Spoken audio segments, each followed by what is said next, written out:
So I just made it to my first signing of the day. I'm actually a little early, but I'm gonna see if they were home. I actually moved the signing up from 4:30 to 2:30 because I was trying to squeeze in 2 other signings today.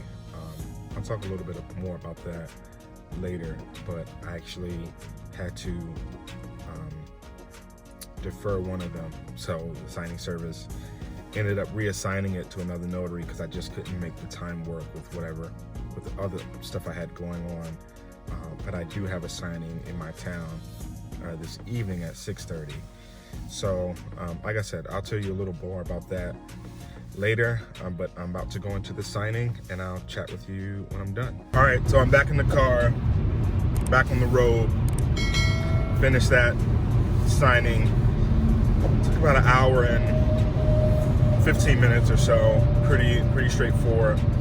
I've done signings for that particular lender in the past, so I was pretty familiar with their package. It was a husband and a wife signing, so like I've said before, those typically take a little longer when you have 2 signers, but it was pretty straightforward nonetheless. In the last clip I mentioned that I had to move this signing up. So originally this signing was scheduled for 4:30, and I called the borrower yesterday to try to move it up as early as I could because I had taken another signing that was supposed to be for 5:30, and I already had a signing scheduled for 6:30. So in an effort to try to get everything in, I moved this one up, and then the second one I had, I was trying to move that one up an hour, and then I was gonna move my last one about 30 minutes later or so. But one thing that's difficult about this business is the logistics and the scheduling aspect. Not that it's difficult, but it just requires some finesse sometimes. As much as possible, you want to be you definitely want to be on time to all of your appointments. So whatever time is set, with you and the signing service or with the borrower, you want to stay true to that time.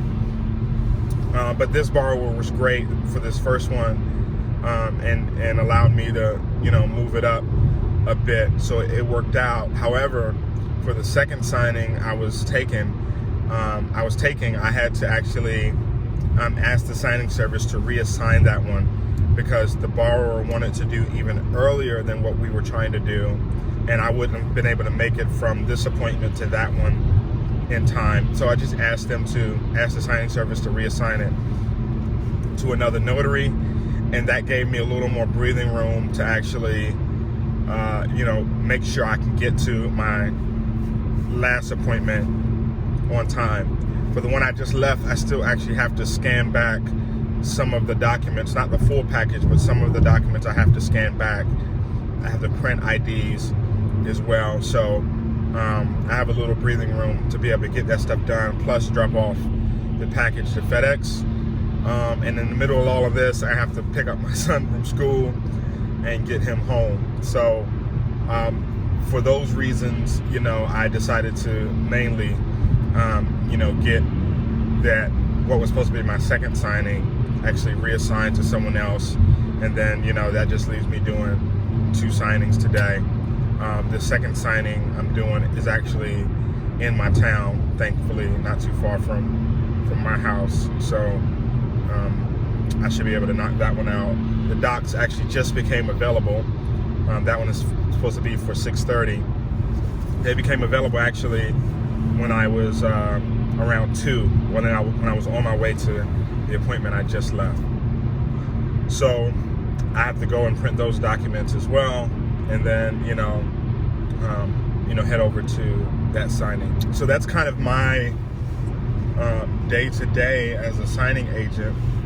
I like to make these little videos, kind of a day in the life, because I think seeing someone do it is great for people that are just getting started or thinking about getting started, kind of seeing, you know, the daily hustle, if you will, or seeing like in real time, you know, kind of the things that other people are experiencing are, I think, a big help for, you know, those of you out there that are getting started or thinking about getting started.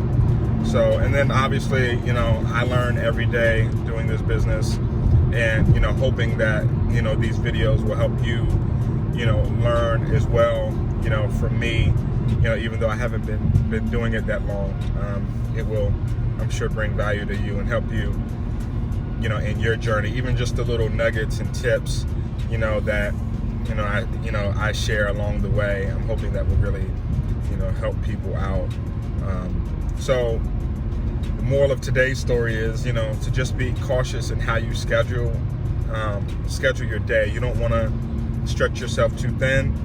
You know, if I could have an ideal schedule, it would probably be to have a signing at 9, another one at 11:30 or 12, another one at 2 or 2:30, and then a bit of a break, and then one later in the evening, like 6:30.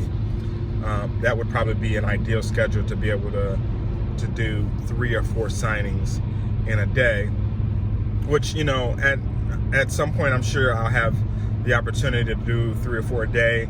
I think that the most I've done in a day, I think, is 3.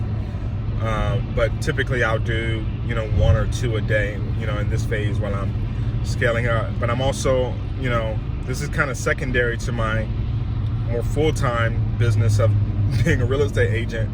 So, you know, I kind of get to sneak these signings in, you know, in between servicing my clients and, you know, helping them find homes and things like that. So that's really my first priority. But, you know, this business, you know, parlays very well into that. So I'm able to, you know, create a couple of streams of income. So hope you found that helpful. You know, the little nuggets that I shared, and I'll see you soon. Good morning, y'all. So it's the next day. Again, I am on my way to drop off a package from my signing last night. I had to scan it in this morning, and now I'm going to drop it off at FedEx. A couple interesting things about yesterday. I kind of told you the story of, you know, how I kind of almost overbooked myself. But interestingly, when I finished up that first signing yesterday, I had to go home, scan some of the critical docs in, like the CD and the mortgage. Had to scan those in and upload those. Then I ran out the house to drop off the package, went all the way to FedEx, only to realize that it was actually a UPS package. So I went 15 minutes to the FedEx store, only to realize it was a UPS package, and the UPS store is like 2 minutes from my house. So I had to run back to the UPS store to drop off the package and get it out. Unfortunately, I missed the drop time, but I wouldn't have made it anyway. The last pickup was like 5. And the appointment was scheduled for 4:30, which like I said yesterday, had it moved up to 2:30. So either way, I wouldn't have made a 5 o'clock drop anyway. So, but I got that out. And then I went straight from there to the appointment I had last night, which was a bit interesting. Interesting because it was a pretty straightforward package. However, this package had a quit claim deed in it, and then a couple of other documents that are usually in seller packages when people are, you know, selling a property. So just to give you a little more about that, the property was being deeded from the woman and her ex-husband to just her. So it was being transferred. So they owned the property together. They got divorced a few years ago. She's refinancing. And so they had to do a quit claim deed to get the property into her name and so that she could do the refinance, pretty much. I've had situations before where lenders do, try to do this all together. And I don't think there's an issue per se with doing it that way. Obviously, I'm not the expert on, how title companies, do all of that. Kind of something I want to, learn a little more about. But specifically, when I've had this situation before, the quit claim with a quit claim deed and a husband and an ex-husband and a wife, they neither of them wanted to sign any of the documents because they just didn't feel comfortable with what was being put in front of them. In this case last night, it was just the woman there. Her ex-husband, he wasn't around. She didn't know where he was. She didn't realize that he would have to sign the quit claim deed. And she didn't think he would be willing to sign it. So it was a bit of a, not an emotional situation, but a bit tense because she was upset that, he was going to have to sign these documents, and, she's been trying to do this for a long time and he hasn't been cooperative. So, we signed what we could, all the lender docs, required just her signature. But it was just those 3 documents, the quit claim deed, and then a couple of other seller documents that are specific to New Jersey that required her and her ex-husband to sign. And like I said, he wasn't there. Obviously, those documents that required his signature, I couldn't notarize because, he's not there signing it, and you can't notarize a document with incomplete signatures. So we called the lender at the table. They kind of, acknowledged that they dropped the ball on that a bit. And so we signed what we signed, and I scanned it back this morning, and I'm going to drop it and look, let them figure it out from here. But as the notary, as a signing agent, I did my job, right? They have to figure out the logistics of all of the other stuff relevant to the deed getting, properly signed and notarized, for whatever, funding requirements they have. So, it's a bit kind of a tough situation because, the lady, the signer, she was a bit emotional, and upset. And like, it's very easy, like these kind of situations, people try to draw you in to, to the situation emotionally.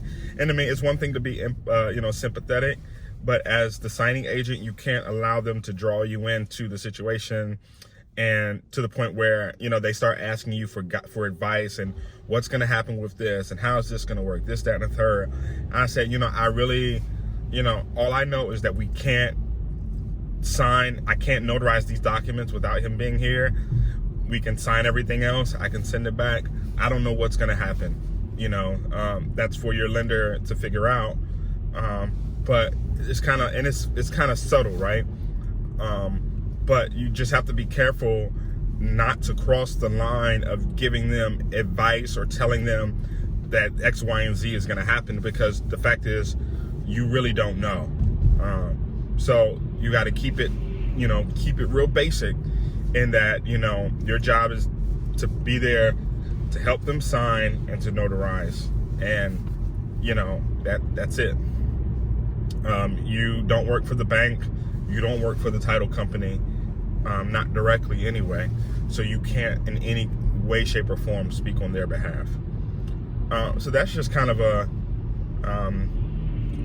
lesson, and a nugget that, when you're out here doing signings, you're going to come into these situations where where a wife or a husband is refinancing, a property, as a result of a divorce or some sort of situation, a transfer of ownership.